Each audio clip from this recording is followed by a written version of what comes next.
তোমরা দেখে কেউ বুঝতে পারবে আমি এটা কি সবজি রান্না করেছি? কেউ দেখে মানে বলতে পারবে? কেউ কিন্তু বলতে পারবে না এটা কি সবজি রান্না করেছি। আদৌ এটা সবজি না অন্য কিছু? চলো, এটা কিন্তু সবজি না, এটা ফল। আর এই দেখো, এই ফলটাই আমি রান্না করেছি।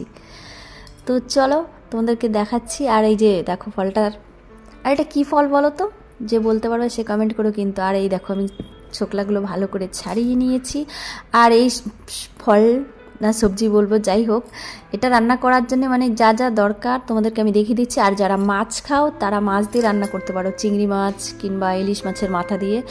আর আমরা যেহেতু মাছটা খাই না তাই মাছ দিয়ে রান্না করে নিই। আর আমি দেখো, এই দেখো সর্ষে, কাঁচা লঙ্কা আর হলুদ, আর এর মধ্যে একটু লবণ দিয়েছি, শিলনোড়ায় বেটে নেবো, তাহলে তেতো লাগবে না। আর একটু কয়েক টুকরো রসুন নিয়েছি।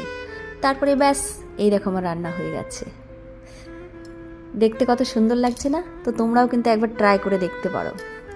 আর যদি ভালো লাগে তাহলে আমি রান্নাটা শেয়ার করব।